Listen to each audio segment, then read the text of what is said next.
Hi there and welcome to From Ideas to Results. I'm joined by Kitty, who's part of our creative team here at Sleeping Giant Media. We're going to focus today's session looking at how you can prepare for that seasonal peak that is Christmas.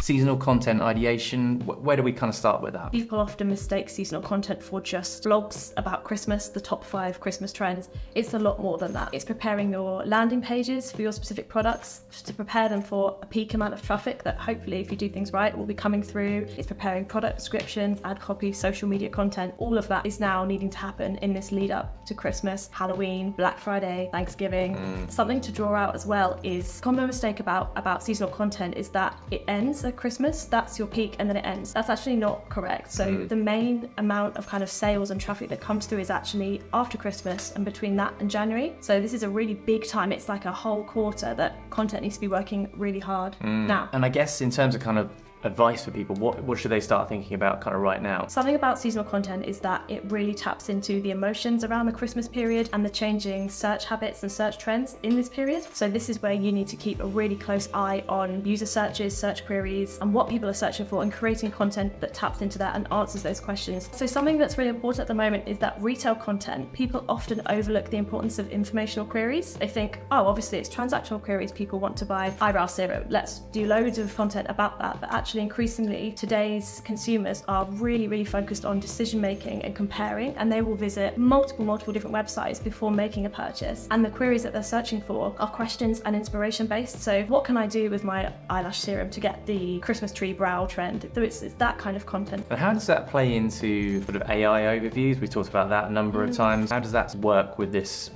concept, this idea of not just focusing on that core keyword? This is where it's really important in your product pages and your landing pages to give users the information that they're looking for in order to make an informed purchase. So we don't just want a keyword stuff. We want to go into, how does this product apply to you? Is this product or service? Let's give them examples of it in an applied context. Again, using this kind of eyebrow serum example, we're not just saying this is why it's the best. We're saying this is how to store it. This is how it compares to others. Environmental impact and things like that. Exactly. Stuff like that. It's I think, especially because a considerable chunk of the market is now Gen Z, they are always online and they have really high expectations. Love my generation, we have high expectations of brands to really deliver. Everyone is going to be doing seasonal content, sharing promotional codes in the hope that you buy from them for Christmas. The key thing here is differentiation. It really has to be going into detail, providing trust signals and providing backup for that. Do people need to just start from scratch and create new content, or is there anything they can do with existing content? This is where we talk about winter housekeeping. So between now and obviously the lead up to the peak as it gets more intense, this is a really good opportunity to kind of rest on your laurels and take stock of the seasonal content that you have. We'd recommend, in our creative team, we do like a seasonal audit. So we look at every client that comes to us, we say, what seasonal content have you got? Because we always assume every brand will have a blog about Christmas 2015 somewhere. So winter housekeeping is making sure that content is working hard and not just sitting there. So some tips for winter housekeeping then is what you don't want to do is produce a blog every Christmas that is like the top 10 ideas for Christmas 2021, 2022, because that is keyword cannibalization,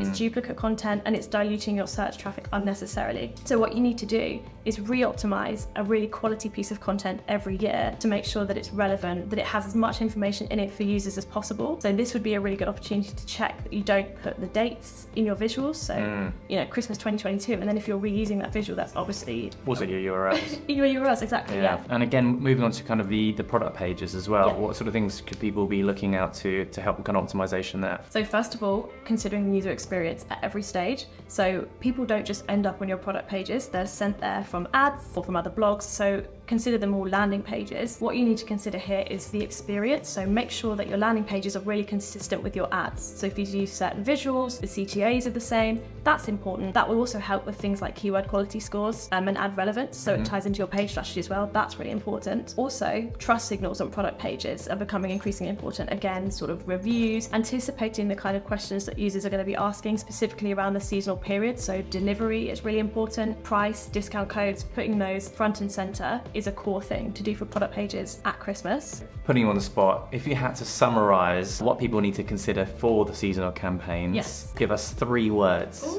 3 words that were represented. Oh my goodness, this is testing me as a wordsmith right Yeah. now. Earliness, authenticity, and differentiation. I think almost half of businesses will have already started preparing by October, but you can never be too early when you're preparing. Also, don't just assume that Christmas content is a tick box. Look at what works with data and search analytics. Answer user questions, because informational queries are equally as important as transactional ones, especially for e-commerce clients. Even though that doesn't sound like the obvious answer, it is. This is where your brand doesn't just need to become Christmas, but you need to stick to your brand values and your tone of voice, but in a seasonal way. Lots of things to think about when it comes up to that seasonal change. Again, get on the case right now if you haven't already. I think that's probably the main bit. Now is the time. Start thinking about it. Be prepared, get in front of it, and focus on that authenticity, that differentiation, and have a very Merry Christmas. Can we say that? Christmas, everyone. Can we say that? Yeah, we can. Merry Christmas, everyone.